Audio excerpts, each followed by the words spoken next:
can't even explain how good of a feeling that is.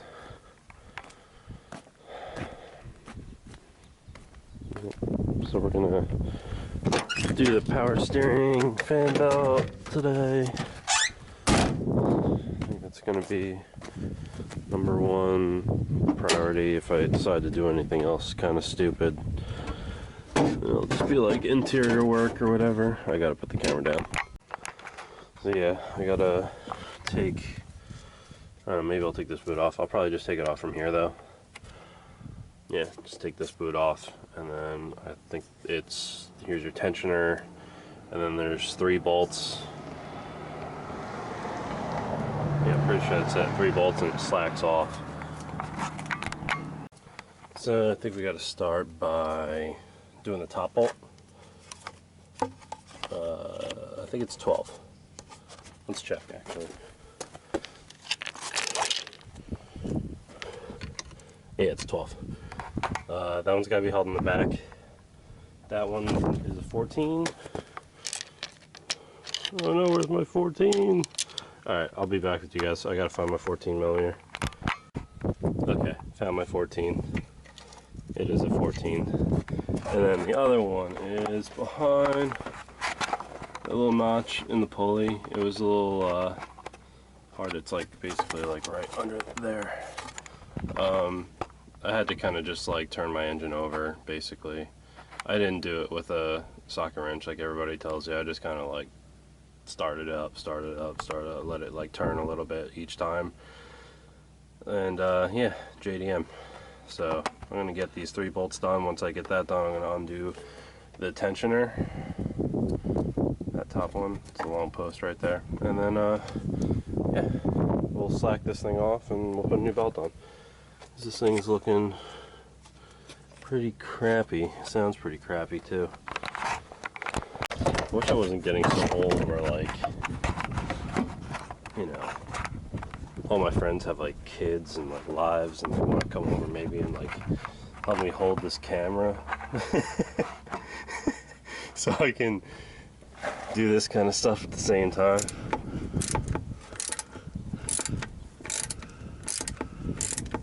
I'm just kidding. I love you guys. I'm glad you guys have like real lives and shit, doing your thing. Is that a 14? I think this one's a 14, right? Yeah, that one's a 14.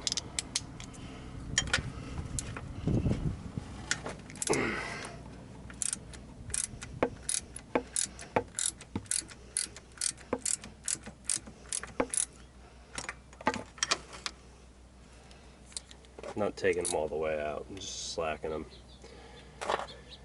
And then last but not least, tensioner bolt, which is definitely not a 14. It's going to be a 12.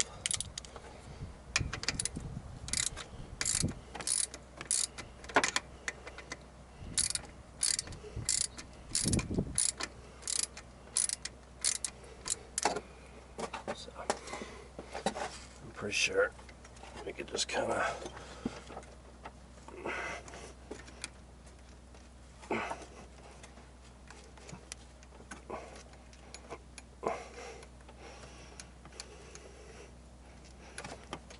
should be easier than this.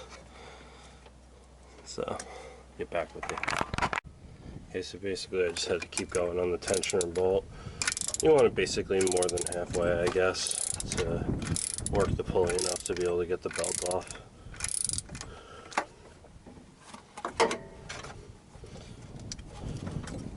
I'm going to keep going just because I want it to be easy to slip the next one on.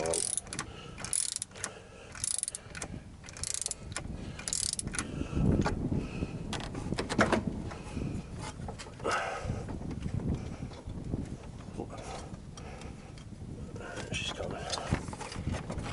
Voila.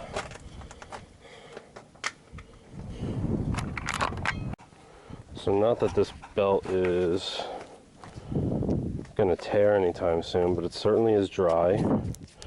It certainly is cracked. It has a lot of cracks. I'm wondering if maybe the journal pulleys are getting worn. Hopefully not. Maybe it's just, you know, this car sat for a little bit, and or maybe this is just a really old belt. You know, so maybe somebody reused this belt. And yeah, garbage. And we got our brand spanky new belt here. And this one, I don't know, I paid a little bit more money for it. The inside material isn't necessarily like rubber-ish. It's like a composite, maybe? I don't know. But hopefully it runs a lot smoother. Made in the USA is always good, right? Even though JDM. We'll see. So I basically just started tightening down the tensioner until I felt like I had just a couple of millimeters of play. Feels pretty good. And then started tensioning all my bolts, starting with the bottom one, the pulley, second with the other 14 millimeter, and then finally back to this 12.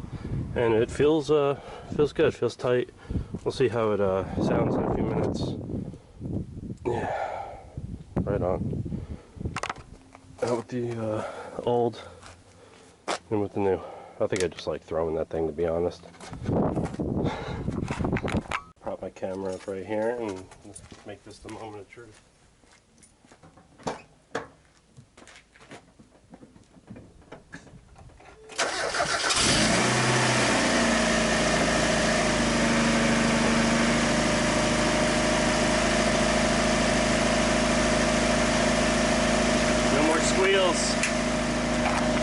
No more squealing. Ain't squealing like a pig no more.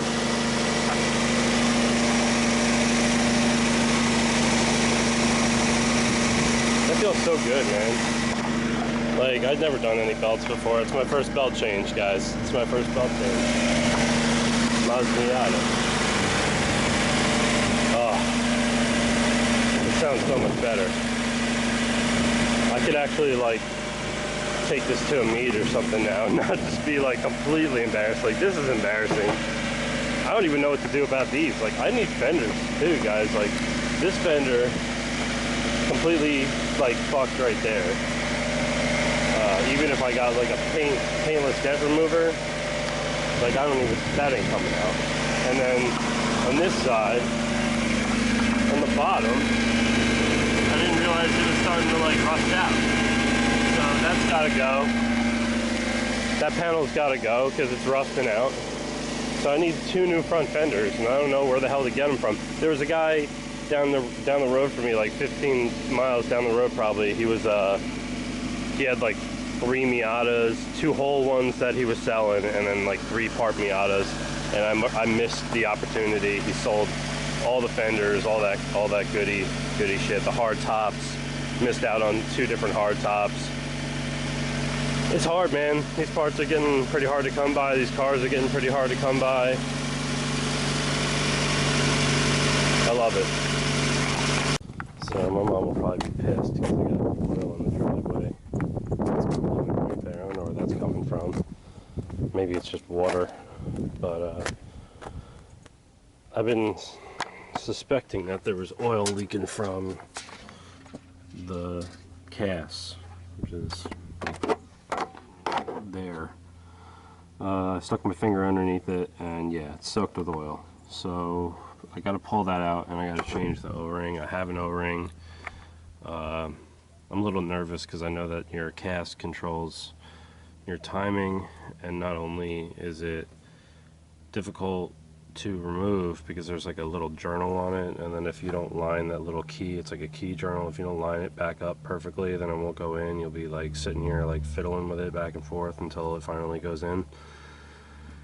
And also you have to kind of, the only way to do this is like scribe a mark, because I don't have a timing gun. So this is kind of like what makes me a little nervous is, you know, I have to line that back up perfectly when I put it back in. So it's got me a little fidgety, but I bought this car with intentions to work on it, and then that's what I'm going to do. So I think I'm going to pull that camera angle sensor out, and I'm going to change the O-ring. So I've disconnected all my connections that would be in the way, all these wires. I'm going to go ahead and I'm going to make a scribe mark, you know, somewhere down there. I'm just going to go ahead and do it. I'm not going to do it with the camera in my hand. And then I'm going to disconnect this one. There's one bolt right there on the side. Not the top one, not this one, but down there underneath the wire connection. So you want to do that. It's just one bolt. You want to slide this out, and then, like I said, I'll show you the key when we get to it.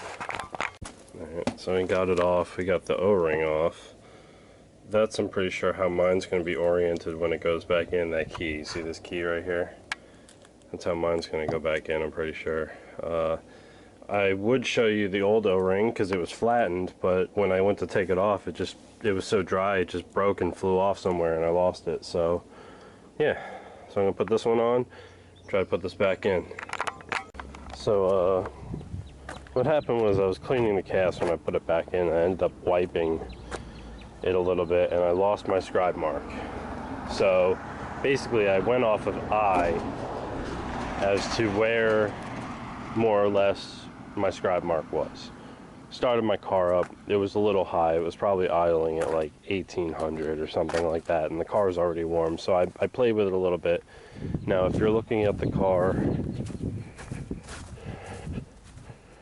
in the front and you're rotating, you know, you're rotating it from the back of the motor. If you're turning it, I guess that would be clockwise. If you're looking at it from this direction, you're rotating it clockwise just a few degrees. And I got my idle down to about, like I said, about 1500, and it sounds a lot better.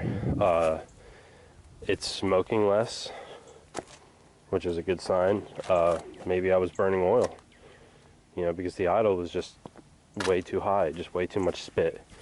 So yeah, I'm really happy.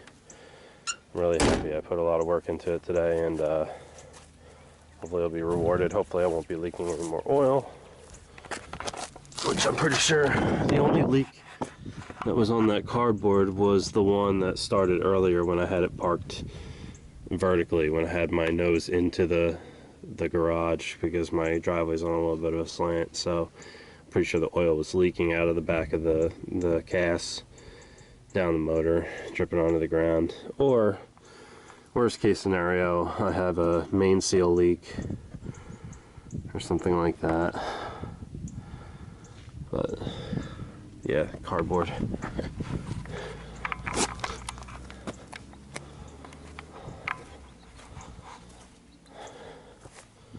I'm stoked. Be a lot more videos to come. And now that we got most of our mechanic work done for the day, we could start doing stupid stuff like I got myself shit to cover. And you probably can't even see what the hell it is, so I'm going to put the camera down for a second.